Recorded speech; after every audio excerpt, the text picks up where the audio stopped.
Today we're looking at Ghostek's iPhone 10 lineup of cases, which includes a case made of aluminum. Aluminum. So let's check it out.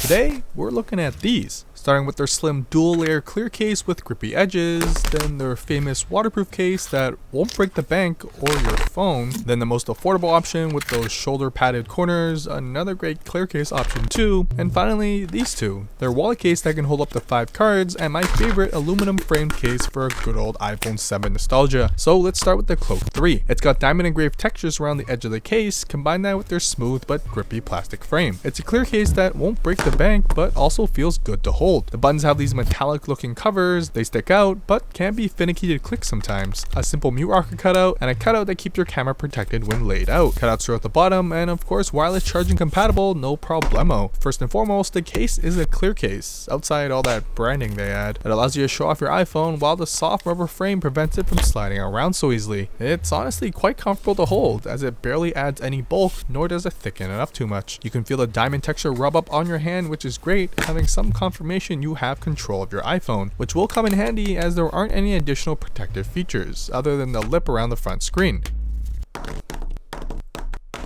It can handle light drops, but I wouldn't count on it in rougher environments. What I think is slightly better but cheaper is their Covert 2 case with these football padded corners. A similar clear case design, but as a one piece this time. It still does what it's intended to do, show off that great Apple logo, while the texture at the top is more of a decoration, but sometimes nice to rub. You'll also feel the same thing along both sides, which will help with holding it steady. What really matters though are these padded corners that pop out. The case can take a bit more punch thanks to the front lip around the screen, but also the silicone gel corners on the inside built along with the hard plastic backing. Although it does scratch up, realistically you shouldn't even be scratching this hard. It's a simple clear case that will keep your iPhone covered without breaking the bank. That is, if you don't mind dressing your iPhone in some football gear. Next is my favorite of the bunch. The Atomic Slim is surrounded by an aluminum frame. With a clear hard backing, it adds some slight weight, is not the grippiest due to the metal finish, but you get to show off your iPhone, protected in an aluminum cage with rubber padded corners and your typical screen bezel. The buttons can feel mushy and finicky sometimes if the case isn't on right, but still easily felt out. No problems with the mute rocker and plenty of coverage around back for your camera. Cutouts along the bottom for any cable size, and in the end, still wireless charging compatible.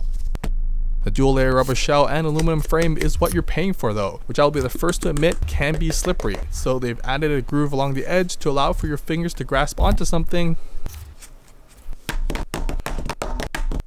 And overall, it can take quite a bit of abuse while keeping your iPhone safe. Next, for those of you who want to cut down, the Exec 2 gives you a card pocket around back that can surprisingly hold up to 5 cards or maybe some cash too. The square pattern around back is actually a metal plate which allows for magnetic mounting too. But the whole case is wrapped in a cloth-like material, which honestly is a welcome change to your typical plastic or rubber finishes. Buttons are responsive and cutouts for your mute rocker and camera that you won't have to worry about scratching on surfaces thanks to that extra bulk below. Cutouts along the bottom, but unfortunately due to the metal plating and the extra distance from the added cards, wireless charging will not work with this case on. The soft rubber edges do feel comfortable to hold in combination with the fabric backside, and although it does add a little bulk, mostly due to, well, the additional 5 cards you're carrying around, I think it's a worthwhile trade-off considering you no longer have to carry or remember your wallet otherwise. There's a decent bezel around the front screen that'll keep your screen clear on surfaces, and the card pocket actually adds a dampening effect when you drop your iPhone. But there are smaller air pocket corners on the inside to absorb some shock too. The downside of its stretch pocket is once you use it for 5 cards, you won't be able to go back to 1 or 2 cards anymore. So I recommend you stick with at least 3 cards or you may lose more than you save.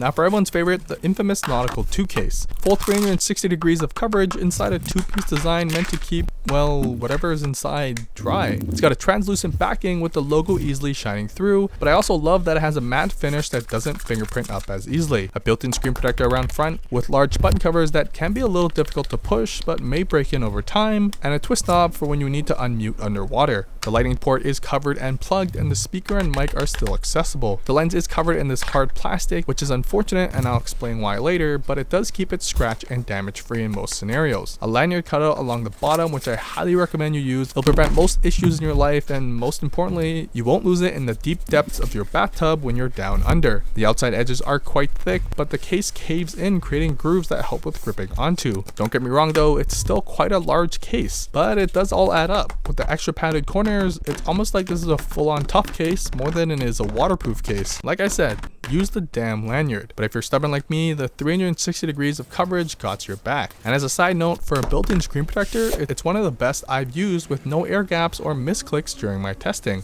Unfortunately, like I mentioned in my Note 8 review of this case, the plastic cover on the camera causes a nasty reflection issue when using flash. But who uses flash still anyways? As thick as the case is, it's still wireless charging compatible, but in the end though, it is meant to be a waterproof case, and quite an affordable one in comparison to others. And if that's what you're looking for, the added protection is just a really great bonus. My favorite definitely goes to the Atomic Slim, which brings back that aluminum feeling from the iPhone 7 days. If you're looking for some serious protection though, the Nautical 2 is not only a waterproof case, but 360 degrees of protection. A big shout out to Ghostek for sponsoring the cases and review. It's a huge support for what I do on this channel, but add complete creative freedom, and all opinions expressed are from my own brain. That's it. If you love what you see and want to support me in creating more reviews, check out my new store linked below for accessorizing me merchandise like this hat and shirt, along with old accessories I no longer use and you can pick up at a bargain price. Like and subscribe if you want to see more, and leave a comment below letting me know what case you want me to review next. I rest my cases.